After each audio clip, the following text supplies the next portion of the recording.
Hello everyone, स्वागत है आपका बहुत बहुत मेरे YouTube channel teaching with Mukesh में। दोस्तों, आपकी भारी डिमांड पर ले आया हूँ आपके लिए वीडियो जिसमें हम कवर करने जा रहे हैं इंग्लिश सेक्शन को।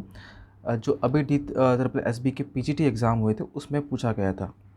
ठीक है, पार्ट ए में नहीं, जनरल पार्ट में जो इंग्लिश पूछी गई थी, कैसा लेवल था उसका, क्या क्या क्वेश्चन आए थे, सब कुछ जानेंगे इस वीडियो में। वीडियो स्टार्ट करने से पहले थोड़ा सा डिस्क्लेमर देते इस वीडियो के बारे में। देखिए, मैं बहुत कोई ज़्यादा यहाँ पे इंग्लिश का विद्वान नहीं हूँ, तो लेकिन हाँ, मैंने अपना पूरा बेस्ट दिया है इन सारे जो 20 क्वेश्चन इनको समझाने के लिए। कुछ अगर कोई स्टूडेंट ऐसा है भाई जिनको जो बहुत आसानी से समझ पा रहे हैं, जिनको मतलब हो सकता है भाई मुझसे बहुत ज़्यादा बहुत सारे लोगों को आता होगा, लेकिन ये वीडियो बनाने का मेरा जो पर्पस है उन लोगों के लिए है जो एक रफ़ आइडिया लेना चाहते हैं किसका, अपने आने वाले जो PGT और TGT एग्ज़ाम है उन एग्ज़ाम्स का। और साथ ही में भाई जो लोग बड़े बड़े कोर्स वगैरह नहीं ख़रीद सकते हैं या फिर किसी वजह से अपना टाइम नहीं दे पाते हैं, तो उनके लिए मैं एक PY की टाइप की एक सीरीज़ चला रहा हूँ, जिससे मतलब वो काफ़ी अब क्लोज़ आ जाएँ अपने एग्ज़ाम्स के, मतलब एग्ज़ाम को समझ लें कि एग्ज़ाम में किस तरह के क्वेश्चन पूछे जाते हैं। तो ये बिना किसी देरी के शुरू करते हैं इस वीडियो को।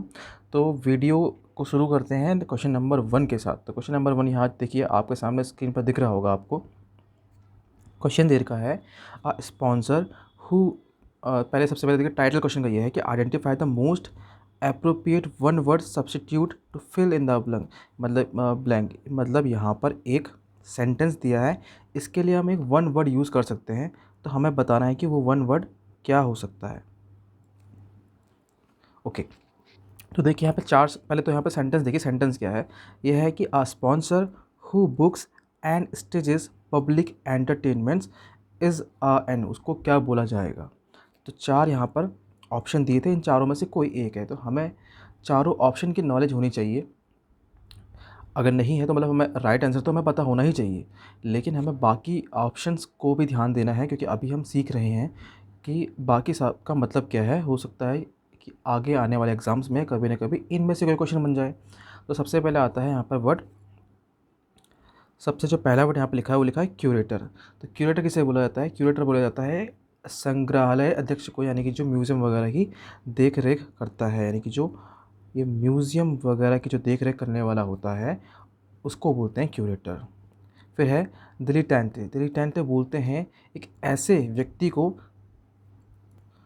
जो किसी चीज़ में अपनी क्या रखता है, कोई रुचि रखता है, मतलब कि एक तरह से बोल सकते हैं शौकीन व्यक्ति कोई हो किसी चीज़ का।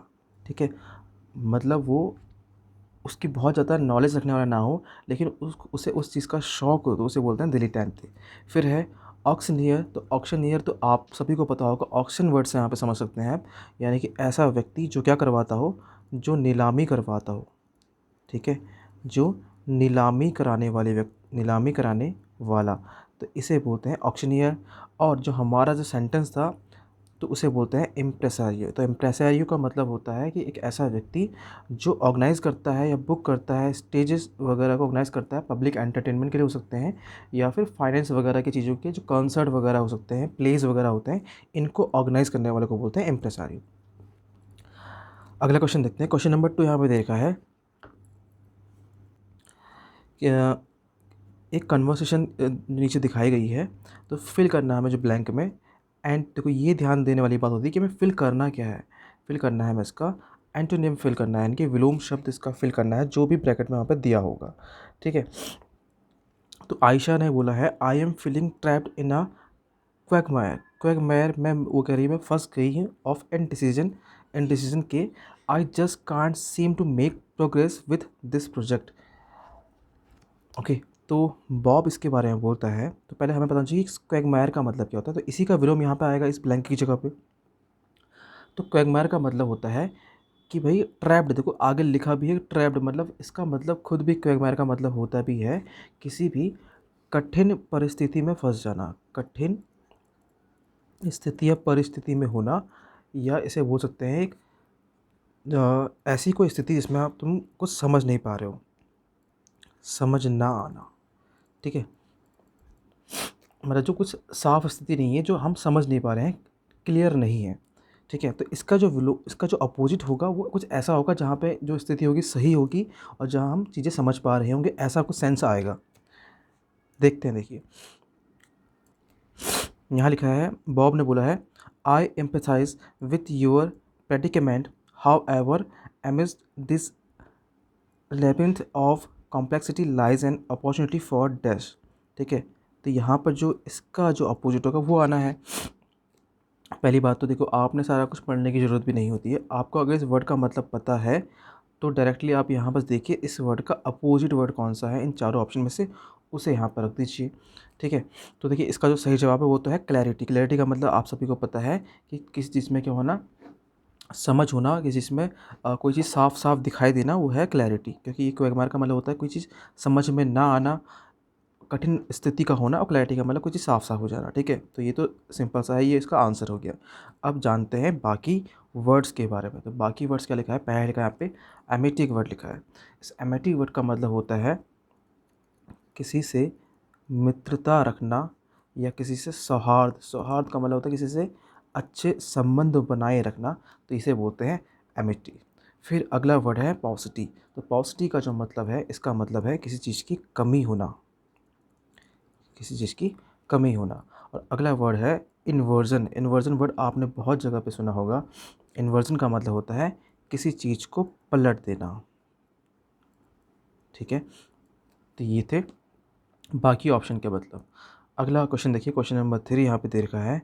ये क्वेश्चन देखिए, ये है एक पैरा जंबल क्वेश्चन। तो जंबल ऑर्डर मतलब यहाँ पे 5 सेंटेंस दिए हैं और उन पाँचों सेंटेंस को हमने क्या करना है, एक ऑर्डर में लगाना है, ठीक ठीक ऑर्डर में लगाना है।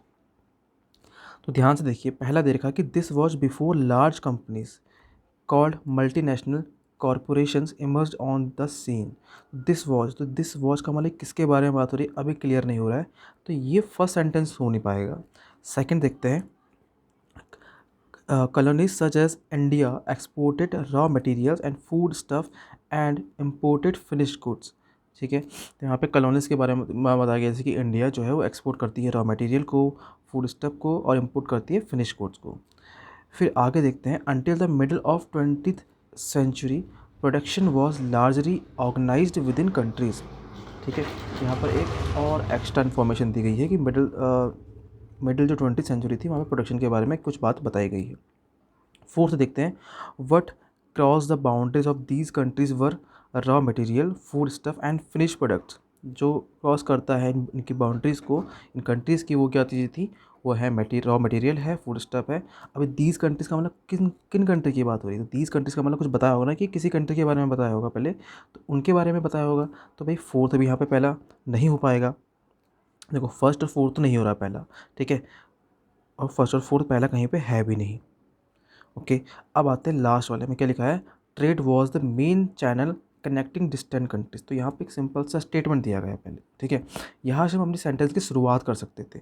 फोर्थ से तो हो नहीं पा रही थी, तो फोर्थ वाला ये हट गया, ये हट गया। ठीक है। अब थर्ड में एक एक्स्ट्रा इन्फॉर्मेशन दी गई थी पहले किसी बात के लिए, जो पहले कोई बातें बताई होंगी उसके बारे में। तो भाई उसके लिए हमारे पास पहले कोई सेंटेंस होना ज़रूरी था, इसलिए थर्ड में नहीं हो पाता। अब फिफ्थ वाला देखिए, फिफ्थ इसका जो सही जवाब है, जो फिफ्थ से स्टार्ट हो रहा है, वो है क्या देखिए, तो trade was the main channel connected distant countries. जो ट्रेड है वो मेन चैनल है, मेन माध्यम है जिसके द्वारा जो डिस्टेंट कंट्रीज होती हैं, दूर दूर की जो कंट्रीज होती हैं वो आपस में कनेक्ट करती हैं।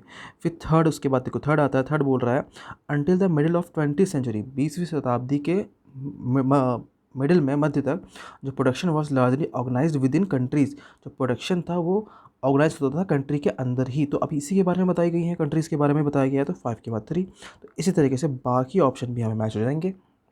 बाकी जो ऑप्शन हैं उनको आप अरेंज कर सकते थे। ठीक है। अगला क्वेश्चन देखिए, ये है, फिर से यहाँ पे कन्वर्सेशन दे रखा है और फिल इन द ब्लैंक्स में यहाँ फिर से हमें एंटोनिम फिल करना है, विलोम शब्द फिल करना है।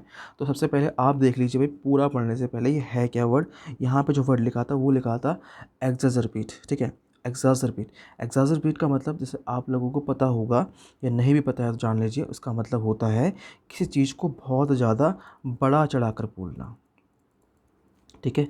बड़ा चढ़ा कर कहना, या फिर मतलब सिंपल से बोलते हैं किसी चीज़ को बढ़ा देना। ठीक है। इंटेंसीफाई कर देना और ज़्यादा बढ़ा देना, ये इसका मतलब होता है। तो हमें एक ऐसा वर्ड चाहिए जिसका मतलब होता हो किसी चीज़ को कम करना, ठीक है। तो देखिए अब ऑप्शन में से अगर देखें हम, तो हमें दिखता है कि देखो 4 वर्ड लिखे हैं यहाँ पे। तो पहला है मिटिगेट। देखो ये तो क्वेश्चन होते हैं सीधे सीधे वोकेबलरी के क्वेश्चन होते हैं। आपको अगर वर्ड का मतलब पता है तो डायरेक्टली आप आंसर कर ले जाएंगे, वरना बहुत मुश्किल हो जाते हैं ऐसे क्वेश्चन को सॉल्व करना। पहला वर्ड जो लिखा है वो लिखा है मिटिगेट। अब मिटिगेट का सीधा सा मतलब होता है कम करना, चीज़ों को, किसी को मतलब कम कर देना या शांत करना, या शांत करना, ये इसका मतलब होता है। अगला है पोस्टुलेट्स। अब पोस्टुलेट्स जितने भी इंग्लिश मीडियम वाले बच्चे हैं जिन्होंने अपनी जो स्कूल की पढ़ाई इंग्लिश मीडियम में की है, उनको ये पोस्टुलेट वर्ड याद आ गया होगा। पोस्टुलेट जब मैथ्स में हम कोई चीज़ को हम प्रूव्ड मान लेते हैं पहले से, सिद्ध मान लेते हैं पहले से कि हाँ ये बात है, प्रूवन बात कोई होती है, उसे पोस्टुलेट बोलते हैं। तो ये बात, इसका मतलब होता है कोई चीज़ को मान लेना, किसी चीज़ को मान लेना, या फिर होता है सिद्ध मान लेना किसी चीज़ को, या फिर किसी चीज़ को सिद्ध मान लेना। अगला जो वर्ड है वो है रेपुटिएट। रेपुटिएट का मतलब होता है किसी को अस्वीकार कर लेना, अस्वीकार करना या इनकार करना, इस वर्ड का मतलब होता है। नेक्स्ट वर्ड है इंटेंसिफाई। तो इंटेंसिफाई का मतलब होता है कोई चीज़ को और बढ़ा देना। तो जो वर्ड हमें दिया गया था एग्जैजरबेट, ये तो इसका मतलब भी बढ़ा देना था और इंटेंसिफाई का मतलब बढ़ा देना था। तो ये तो सिनोनिम हो गए। और जो पोस्टुलेट्स और रेपुडिएट यहाँ पर दिया है, ये दोनों का इनसे कोई रिलेशन नज़र आ नहीं रहा है उस तरीके से, क्वेश्चन के तरीके से देखें तो मिटिगेट यहाँ पे सही वर्ड था जिसका मतलब था कम करना, शांत करना, जो कि इसका एंटोनिम हो जाएगा किसका, एग्जैजरबेट का, ठीक है। अगले क्वेश्चन की तरफ बढ़ते हैं। अगला क्वेश्चन है क्वेश्चन नंबर 5। क्वेश्चन नंबर 5 यहाँ बोलता है कि दे वॉन्ट बी लेट, और यहाँ पर क्या आएगा, फिल अप, ये फिल इन द ब्लैंक्स दे रखा है, तो हमें बताना है कि इस जगह पर कौन सा फिल इन द ब्लैंक्स आएगा। देखिए जो ये क्वेश्चन होते हैं, ये क्वेश्चन होते हैं भाई क्वेश्चन टैग वाले, ठीक है। तो क्वेश्चन टैग वाले क्वेश्चन होते हैं, ये क्वेश्चन का इसका एक फ्रेमवर्क होता है, इसका एक फॉर्मेट होता है। जैसे इसमें एक होता है आपका मेन सेंटेंस होगा, एक होगा मेन सेंटेंस, और एक होगा उसका टैग लग जाएगा, ठीक है, क्वेश्चन टैग हो जाएगा। अब देखिए अगर मेन सेंटेंस होगा हमारा नेगेटिव, मेन सेंटेंस नेगेटिव होगा, तो जो क्वेश्चन टैग लगेगा वो हो जाएगा पॉजिटिव, ठीक है। और अगर ये जो मेन सेंटेंस हमारा पॉजिटिव होगा, अगर मेन सेंटेंस होगा पॉजिटिव, तो जो क्वेश्चन टैग लग जाएगा वो हो जाएगा नेगेटिव, ठीक है। और हेल्पिंग वर्ब जो होती है, हेल्पिंग वर्ब जो मेन सेंटेंस में होगी वही रिपीट हो जाती है किसमें, इस टैग में, ठीक है। तो मतलब टेंस सेम यूज़ हो जाएगा, जो टेंस था वही टेंस यूज़ होगा। अब अगर आप ध्यान से देखेंगे इस क्वेश्चन पे, तो दे वॉन्ट बी लेट, इसका मतलब देखो ये जो वॉन्ट बी है इसका मतलब होता है विल नॉट, ठीक है, इसका मतलब होता है विल नॉट, ओके। तो भाई ये जो हमारा मेन सेंटेंस है ये तो नेगेटिव है, इसका मतलब ये है कि जो आगे क्वेश्चन टैग आएगा वो पॉजिटिव होना चाहिए। अब देखिए पॉजिटिव कौन कौन से हैं, वुड दे पॉजिटिव है, हाँ पॉजिटिव है, डू दे भी पॉजिटिव है, विल दे भी पॉजिटिव है, और वॉन्ट दे तो पॉजिटिव नहीं है, तो ये तो भाई पहले ही ऑप्शन से हट जाता है, ठीक है, अगर हम एलिमिनेशन भी करते हैं तो। अब देखिए यहाँ जो है हेल्पिंग वर्ब या जो वर्ब देखेंगे वो विल विल लिखा है ना, तो यहाँ पर भी भाई जिस जो हेल्पिंग वर्ब जैसे यहाँ यूज़ होती है सेम यहाँ यूज़ होगी। तो यहाँ तो वुड आ गया, ये नहीं होगी, यहाँ डू आ गया, ये नहीं होगी, तो यहाँ आया है विल दे, तो हाँ ये वाला सही हो जाएगा ऑप्शन नंबर 3। होप आप लोग समझ पाए होंगे। और ये वाला जो क्वेश्चन है भाई अब बहुत ज़्यादा बार आते हैं DSSBI KVS जैसे एग्जाम्स में। अब अगला क्वेश्चन है क्वेश्चन नंबर 6, ये दे रखा है कि his puritanical and conscientious behavior was in no way reflective of his death lifestyle। तो यहाँ पे देखो दो वर्ड हमारे सामने आए, पहले इनका मतलब थोड़ा सा हमें पता होना चाहिए। एक तो है प्यूरिटैनिकल, तो प्यूरिटैनिकल का मतलब होता है कि बहुत ज़्यादा नैतिक और नियमों को फॉलो करने वाला, ठीक है। और ये हम बोल सकते हैं नियम को फॉलो करने वाला, ओके। अब एक वर्ड आया यहाँ पे इसका जो प्रोनाउंसिएशन होगा शायद होगा कंसेंशियस। कंसेंशियस का मतलब होता है, कंसेंशियस का मतलब होता है ईमानदार, इसका मतलब है ईमानदार, ठीक है। या फिर ऐसा कोई व्यक्ति जो जिम्मेदारी मानता है अपनी, ये इस वर्ड का मतलब है, ठीक है। तो जो उसका प्यूरिटैनिकल यानी कि जो नैतिक या नियम को मानने वाला और जो उसका जिम्मेदारी भरा जो बिहेवियर है, was in no way reflective of is this lifestyle, ठीक है। वो उसके लाइफ स्टाइल में रिफ्लेक्ट होता ही नहीं है। जैसा वो बोलता है, खुद को दिखाता है कि वो बहुत नैतिक है और बहुत ईमानदार है, बहुत जिम्मेदारी मानने वाला व्यक्ति है, वो तो उसके रिफ्लेक्ट नहीं होता है, वो दिखता ही नहीं है उसके डेस लाइफ स्टाइल में, ठीक है। उसके किस लाइफ स्टाइल में, अब ये देखते हैं। Is no way reflective of is this life style, उसके मतलब दिखाई नहीं देता, उसका उल्टा दिखाई देता है, मतलब ठीक है। मतलब ये जो बताया गया ऐसा तो दिखता ही नहीं है, उसका उल्टा दिखता है उसका बिहेवियर, ठीक है। तो देखिए मतलब इन शब्द का कोई ओपिनियटिकल और कंसेंशियस का कोई अपोजिट वर्ड यहाँ पे आना चाहिए। जो लिबरल का मतलब होता है एक तरीके से आज़ाद या भी खुले विचारों वाला, ठीक है। इसका मतलब होता है आज़ाद या फिर खुले विचारों वाला, खुले विचारों वाला, ठीक है। और जो वर्ड लिखा है वैन ग्लोरियस, अब जो ये वर्ड है वैन ग्लोरियस, इस वैन ग्लोरियस वर्ड का मतलब है, इसको मैं एक मिनट मिटा दूँ, ठीक है। तो वैन जो यहाँ पे जो वर्ड लिखा है वैन ग्लोरियस, तो इस वैन ग्लोरियस वर्ड का मतलब है बहुत ज़्यादा कोई घमंडी व्यक्ति, घमंडी व्यक्ति, ये बहुत ज़्यादा खुद की प्रशंसा करने वाला ऐसा ऐसा कोई व्यक्ति, ठीक है। और लिबरल का मतलब होता है उदार या आज़ादी या फिर खुले विचार वाला कोई व्यक्ति। रेग्रेसिव का मतलब क्या होता है, रेग्रेसिव का मतलब होता है पिछड़ा हुआ कोई, यानी कि जो प्रकृति के खिलाफ हो, पिछड़ा हुआ हो, उसे बोलते हैं रेग्रेसिव, यानी कि जिसकी सोच थोड़ी छोटी समझ लो, ऐसा कोई व्यक्ति, ठीक है। तो यहाँ पर तो भाई इनका कोई भी अपोजिट वर्ड अभी तक नज़र नहीं आया है, लेकिन हाँ लाइसेंसियस जो वर्ड होता है, इस लाइसेंसियस वर्ड का मतलब होता है अनैतिक कोई, अनैतिक। जबकि हमें पता था कि प्यूरिटैनिकल और कंसेंसस का मतलब होता है ऐसा कोई नैतिक ईमानदार टाइप का, और यहाँ पे है अनैतिक, यानी कि उसका जो बिहेवियर है, बिहेवियर में तो उसका दिखता है अनैतिकपन, और जो उसकी वासनापूर्ण है या फिर जो बिना नियंत्रण के व्यक्ति होता है, बिना किसी नियमों को ना मानने वाला, ये समझ लीजिए, नियमों को ना मानने वाला, ओके। तो इसीलिए ये वाला ऑप्शन था, ये था लाइसेंसियस। अगला देखिए, अगला है क्वेश्चन नंबर 7, याद रखा, select the most appropriate option to fill in the blank. Blank में सबसे ज़्यादा सुटेबल फॉर्मेट होगा वो फिल करना है। अभी अभी हमने ये वाला जो क्वेश्चन का टाइप होता है वो समझा है कि एक मेन सेंटेंस होता है और एक क्वेश्चन टैग होता है। तो अगर ये पॉजिटिव होगा तो ये नेगेटिव, ये नेगेटिव होगा तो ये पॉजिटिव, ऐसा ही कुछ किया था, समझा था।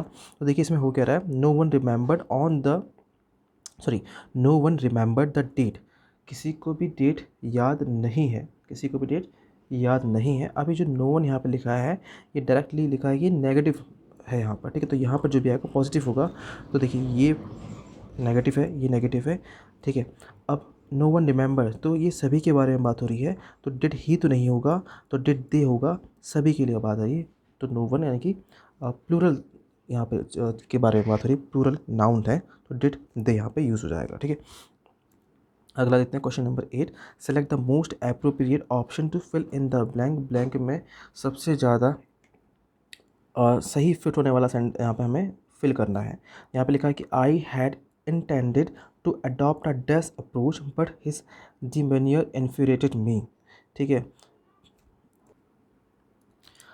तो यहाँ पे जो वर्ड लिखा है इंटेंडेड, ठीक है, तो जो उसका जो आई हैड इंटेंडेड कि उसने सोचा कि मैंने सोचा था कि तो अडॉप्ट की वो अडॉप्ट करे एक डेस अप्रोच को, एक ऐसी अप्रोच को, लेकिन जो उसका जो डिमेनियर है, डिमेनियर का मतलब होता है जो उसका व्यवहार था, उसका जो आचरण था, इन्फीरिएटेड में, उससे मतलब वो थोड़ा घबरा गया या उससे वो थोड़ा डर सा गया, कुछ ऐसा सेंस आ रहा है इसका, ठीक है। तो हमें यहाँ चाहिए कि मतलब उससे वो थोड़ा क्रोधित हो गया, ऐसा भी समझ सकते हैं। तो हमें चाहिए यहाँ पे इसका अपोजिट जो थोड़ा सा कैसा हो, मतलब यहाँ पे जो इन्फीरियरेटेड कब मिला हुआ था, किसी को क्रोध मिला देना ऐसा कुछ, तो इसका यहाँ पे कुछ शांत करना, किसी को कम करना, ठीक है, या किसी से मेल जोल करना, ऐसा कुछ यहाँ पे सेंस वाला शब्द आना चाहिए, ठीक है। तो यहाँ पे देखो यही जो लिखा है, पहला तो लिखा प्रोएक्टिव, यानी कि किसी चीज़ को करने के लिए बहुत ज़्यादा एक्टिव रहना, ये प्रोएक्टिव हो गया, ठीक। फिर है यहाँ पे एक वर्ड लिखा था पी रैम्पटरी, तो पी रैम्पटरी जो मतलब है इसका, रैम्पटरी का मतलब होता है कोई चीज़ का क्या होना, हठी होना या ज़िद्दी होना, ठीक है। इसका मतलब है ज़िद्दी होना या किसी को ऑर्डर वगैरह दे देना, ठीक है, ऐसा कुछ सेंस इसका है। अडल्टरी का मतलब होता है किसी की चापलूसी करने वाला, ठीक है, मस्का लगाने वाला, इसे बोलते हैं एडल्टरी। तो यहाँ पे हमें चाहिए कुछ चीज़ शांति वाला, ऐसा कुछ वर्ड आना चाहिए जो पॉजिटिव वर्ड हो। तो यहाँ पर है कॉन्सिलिएटरी। कॉन्सिलिएटरी का मतलब होता है किसी चीज़ में क्या रखना, शांति बनाए रखना, शांति बनाए रखना। अगला क्वेश्चन देखते हैं। अगला क्वेश्चन, क्वेश्चन नंबर 9 यहाँ पे दिया है। तो क्वेश्चन नंबर 9 में देखिए क्या दिया है, ये दिया है select the proverb that conveys the same meaning as the underline segment. तो यहाँ पे एक प्रोवर्ब दी है जिसका वही मतलब होना चाहिए, मतलब उस प्रोवर्ब को चूज़ करना है जिसका मतलब होना चाहिए जो यहाँ पे अंडरलाइन सेगमेंट में जो दिया हुआ है। अब आप चाहें तो पूरा पढ़ सकते हैं इस सेंटेंस को, इसका पूरा सेंस समझने के लिए, लेकिन एक बार अगर आप अंडरलाइन सेगमेंट को पढ़ के ही समझ जाते हैं तो पूरा पढ़ने की ज़रूरत नहीं है, टाइम वेस्ट करने की कोई ज़रूरत नहीं है ऐसे क्वेश्चंस में। तो देखिए यहाँ पे लिखा है, जो अंडरलाइन सेगमेंट है उसमें लिखा है rushing important work often leads to poor outcomes, यानी कि अगर हम किसी इंपॉर्टेंट काम में बहुत जल्दीबाजी करें तो ये कई बार ये जो लीड होती इसमें क्या होता है, पुअर आउटकम्स, यानी कि रिजल्ट जो होते हैं हमारे ख़राब निकल जाते हैं, ठीक है। यानी कि किसी काम में जल्दीबाजी करने से चीज़ें ख़राब हो जाती हैं, ऐसा कोई सेंस, ठीक है। मतलब ये मतलब होना चाहिए उस प्रोवर्ब का जो यहाँ पे 4 प्रोवर्ब दिए हैं, ठीक है। अब जो पहली पहली प्रोवर्ब दी है वो लिखा है too many cooks spoil the broth, too many cooks spoil the broth. इसका मतलब ये होता है कि भाई ऐसा है, अगर एक ही काम को बहुत सारे लोग करेंगे तो वो काम ख़राब हो जाता है। लेकिन यहाँ पर तो सेंस ये नहीं आ रहा ना कि एक ही काम को बहुत लोग करें, यहाँ तो सेंस आ रहा है कि काम को जल्दीबाजी में करने वाला, तो ये वाला यहाँ फिट नहीं बैठ सकता प्रोवर्ब। सेकंड आ रहा है strike while the iron is hot. आपने एक सुना होगी कहावत कि जब लोहा गर्म हो तो हथौड़ा मार देना चाहिए, तो ये वही है strike while the iron is hot. तो मतलब सही समय पर कोई काम कर शुरुआत कर देना, ठीक है।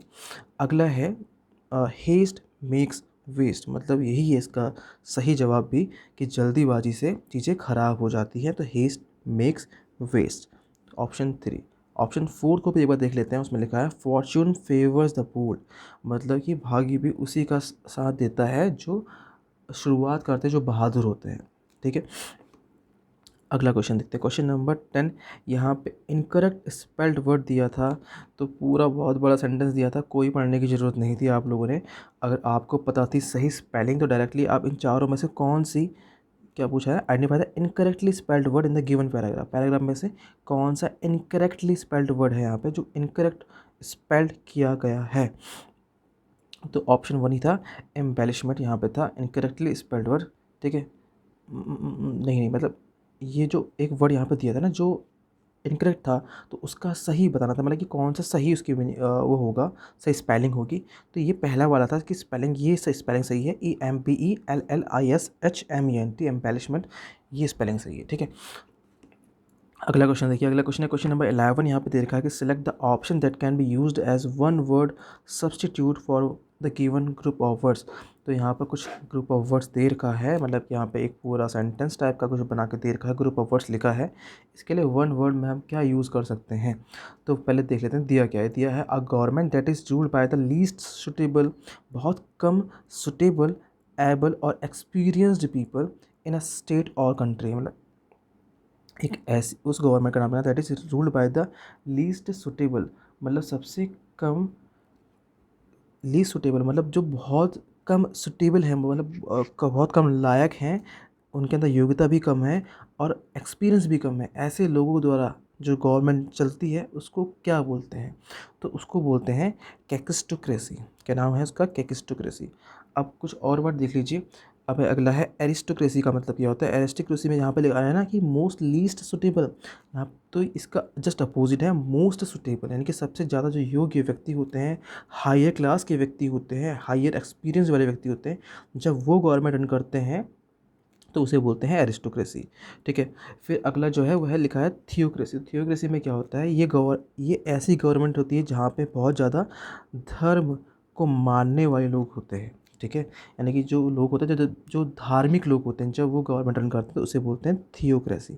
अगला है ऑलिगैरिची। तो ऑलिगैरिची बोलते हैं कि बहुत कम गिने चुने लोग, ठीक है, बहुत ही कम गिने चुने लोग जब गवर्नमेंट फॉर्म करते हैं तो उसे बोलते हैं ऑलिगैरिची। अगला देखिए क्वेश्चन नंबर 12, ये दिया है यहाँ पर, identify the idiom that fits the given situation. In situation में कौन सा एडियम फॉलो हो सकता है, यहाँ पे मतलब फिट हो सकता है, वो हमें बताना है। तो पहले सिचुएशन पढ़ लेते हैं क्या है। सिचुएशन ये है कि जो Ananya was offered high paying job abroad, Ananya को ऑफर की गई high paying job, high salary वाली जॉब कहाँ, अब्रॉड में, but she turn it down to stay and take care of her ailing parents. ठीक है, लेकिन उसने कहा कि भाई वो वापस यहीं रहेगी और अपने पेरेंट्स की यहाँ पे ख्याल रखेगी। तो हर सेल्फलेस डिसीजन, जो उसका जो सेल्फलेस डिसीजन है, शोन दैट शी, वो क्या शो करता है ये बताना है। ठीक है, तो हमें ये बताना है। तो तो पहला यहाँ पे देखो क्या लिखा है, पहला लिखा है took a leaf out of someone's book. Took a leaf out of someone's book का मतलब होता है किसी को फॉलो करना। ठीक है, किसी की नकल करना हो सकता है इसका मतलब, फॉलो करना मतलब नकल करना। ठीक है, किसी के जैसा बनने की कोशिश करना। Put her money where her mouth is, इसका मतलब होता है put her money where her mouth is, इसका मतलब होता है जो कहेगा वही वो करेगा भी। ठीक है, इसका मतलब होता है जो कहे वो करे भी। ठीक है, मतलब कोई किसी ने बोला कि ऐसा करना, ऐसा यहाँ पर यार ये होना चाहिए था, तो भाई वो ही करे, फिर इसका मतलब ये होता है। अगला है bit off more than she could chew, मतलब bit and more of she could chew का मतलब ये है कि अपनी क्षमता से ज़्यादा काम करना, अपनी क्षमता से ज़्यादा कोई रिस्पॉन्सिबिलिटी को संभालना। तो यह है bit off more than she could chew. अगला फोर्थ है put her heart before her wallet. ठीक है, मतलब इसका देखो, इसका साफ साफ मतलब है कि यहाँ पे अनन्या ने पैसे उसको ज़्यादा मिल रहे थे, लेकिन उसने अपने पैसे को ध्यान ना रख करके उसने अपने दिल की बात सुनी और अपने पेरेंट्स का ख्याल रखने के लिए वो यहीं रुकी। तो यही इसका जो आइडिया में यहाँ फिट होगा कि अपने मन की बात को सुनना, विपुल और वॉलेट का मतलब वही, पैसों को ज़्यादा अहमियत ना देना। अगला है क्वेश्चन नंबर 13। क्वेश्चन नंबर 13 ये है कि यहाँ पर हमें एक फिल इन द ब्लैंक दे रखा है, इसको हमें फिल करना है। The link between the suspect and the crime was, जो लिंक था सस्पेक्ट और क्राइम के बीच में, was dash based slowly on a single unreliable witness. ठीक है, तो यहाँ पर एक वर्ड आना है कि जो लिंक होगा सस्पेक्ट और क्राइम के बीच में, वो डैश था जो सिंगल अनरिलायबल विटनेस, ठीक है, के उस पर था। तो लिंक बिटवीन जो है, मतलब जो लिंक है सस्पेक्ट के बीच में, क्राइम के बीच में, वो बेस है सोई ऑन अ सिंगल, ठीक है, केवल सिंगल अनरिलायबल विटनेस के बीच में, मतलब ऐसा कुछ सेंस आ रहा है। तो देखते हैं एक बार चारों शब्द का मतलब क्या होता है। चारों शब्द का मतलब ये होता है, फर्स्ट लिखा है यहाँ पे देखिए इनोक्यूअस। इनोक्यूअस का मतलब होता है, इनोक्यूअस का मतलब होता है हानि रहित, जहाँ कोई नुकसान नहीं है। ठीक है, वो होता है इनोक्यूअस का मतलब। अब अगला है फेसियस। तो फेसियस का मतलब होता है कोई बात जो आपने हंसी मजाक में कही हो। ठीक है, हंसी मजाक में कही बात। अगला है सरेप्शियस। तो सरेप्शियस का मतलब होता है कोई चीज़ जो बहुत क्या है, सीक्रेट है, सीक्रेटली, मतलब कोई गुप्त रूप से अगर कोई बात है तो वह है सरेप्शियस। और अगला है टेन्यूसियस। टेन्यूअस, टेन्यूअस का मतलब है जो बहुत कोई चीज़ जो क्या है, कमज़ोर है, नाजुक है, वो आएगा इसमें टेन्यूअस में। तो जो लिंक है बिटवीन सस्पेक्ट एंड क्राइम के बीच में, वो कैसा है, वो बहुत हानि रहित है, वो बहुत हंसी मजाक में कही वाली बात है, तो ये तो कहीं सेंस से नहीं बनना है। वो बहुत ही सीक्रेट है, ठीक है, सस्पेक्ट और क्राइम के इसमें जो लिंक है, या फिर बहुत नाजुक होता है, तो वो यहाँ पे जो सेंस आ रहा है वो आ रहा है नाजुकता का। तो टेन्यूअस यहाँ पे वर्ड यहाँ पे सही माना गया है, ठीक है। अगला क्वेश्चन देखिए, अगला क्वेश्चन यहाँ पे देखा फिर से, इनकरेक्टली स्पेल्ड वर्ड यहाँ पे कौन सा है इन चारों में से, वो बताना है आपने। तो कुछ आपने देखो पूरा जो पैराग्राफ है कोई पढ़ने की ज़रूरत नहीं है, सीधे ऑप्शन में आइए, देखिए कौन सा इनकरेक्ट वर्ड है, समझ में नहीं आया तो लीव करो, आगे बढ़ जाओ। तो पहला वर्ड लिखा सिविलाइजेशन, आर्कियोलॉजी, इनसेशिएबल और मिस स्पेलिंग, ठीक है।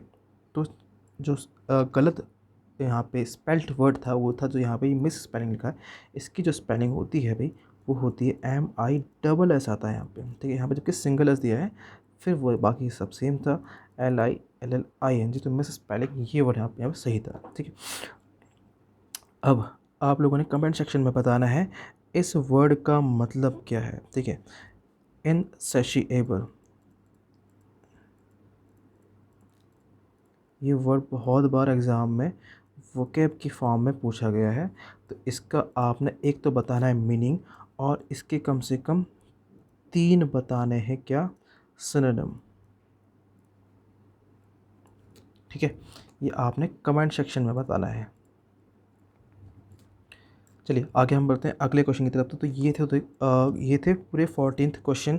इसके बाद जो 15 से क्वेश्चन जो स्टार्ट हो जाएंगे, 5 क्वेश्चन थे आपके यहाँ पर कॉम्प्रीहेंशन के, यानी कि पैसेज के। तो एक पूरा पैसेज दिया था जिसको पढ़ने के बाद आपने क्या करना था, बताना था 5 क्वेश्चन के जवाब को। तो फटाफट से बस पैसेज को पढ़ने की कोशिश करते हैं कि कैसे इसको पैसेज को पढ़ा जाए जल्द से जल्द।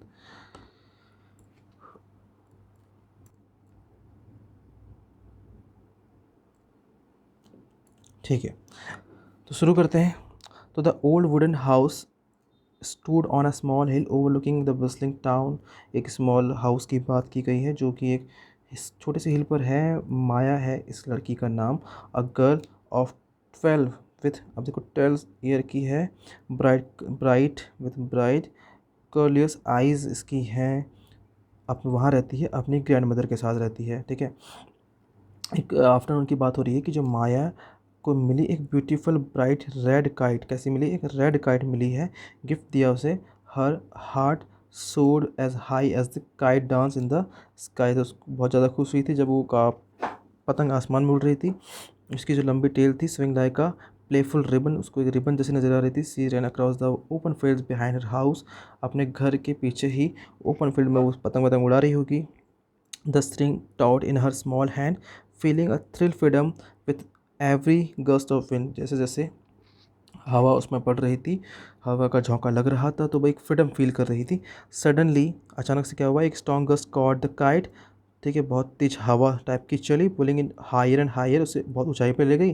The string slipped from Maya's grasp, तो माया की पकड़ से जो स्ट्रिंग थी वो छूट गई, और जो रेड काइट थी became a tiny speck. Tiny speck क्योंकि बहुत दूर चली गई तो बहुत छोटी सी नज़र आ रही होगी। वास्ट ब्लू, ब्लू का मतलब यहाँ पे आसमान की बात कही, पूरे आसमान में छोटा सा एक पॉइंट बन गया होगा उसका। माया देखती रही, माया ने देखा, in dismay as her precious gift drifted further and further away, कि जो उसका प्रीशियस गिफ्ट जो उसकी दादी ने उसे दिया था वो उससे बहुत दूर और दूर जा चुका था। Finally disappearing behind the tall trees, और बड़े बड़े पेड़ों के बीच में जब पीछे जाकर छुप गया उस फील्ड के। अ वेव ऑफ सैडनेस, बहुत सैडनेस आ गई उसके अंदर, जो उसकी her grandmother witnessing Maya's distress, grandmother ने माया के इस डिस्ट्रेस को देखा। पोर्च से स्लोली वॉक टूवर्ड्स हर, तो उसकी तरफ आई। शी सेट बिसाइड माया, माया के साथ बैठी ग्रास पर, और जेंटली क्या कहा, little one sometimes things which cherish drift away. तो उसने बोला कि भाई उसकी दादी ने बोला कि कभी कभी हम जिन चीज़ों को चाहते हैं वो हमसे दूर चले जाते हैं, दूर चले जाती हैं वो चीज़ें, but the Joy they brought us remains in our heart, लेकिन जो खुशियाँ वो हमें देखी गई थी वो हमारे दिलों में ही रहती हैं। एंड हु नोज, और कौन जानता है, she added with a twinkle in eye, उसने अपनी आंखों में चमक भरी, और देखा कि maybe the wind will carry it to another child, शायद जो विंड है, हवा है, उसको दूसरे चाइल्ड के पास ले जाएगी। किसकी बात हो रही, पतंग की बात होने लगी यहाँ पे अब। Who will find us as much joy in it as you did, वो भी उतना ही मज़ा उस पतंग से लेगा जितना मज़ा उस पतंग से तुमने लिया है। Maya looked at her grandmother, Maya ने अपनी ग्रैंडमदर की तरफ देखा। A small smile beginning to form on her lips, हल्का सा मुस्कुराई। द लॉस स्टिल स्टंग, लेकिन जो लॉस था वो तो अभी भी वैसा ही था ना, पतंग तो उसके पास नहीं आई थी, लेकिन जो ग्रैंडमदर्स के वर्ड थे brought a sense of peace and flicker of hope, तो उसके मन में थोड़ी सी शांति पैदा करी और एक नई आशा की किरण उसके मन में आई। तो ये था पूरा भैया जो पैसेज था उसका एक मतलब, प्रिसाइज मतलब हमने समझा इसका। अब आते हैं क्वेश्चंस पर। तो क्वेश्चन के ऊपर दिया क्या है, क्वेश्चन कोई और है क्या, इसी का है,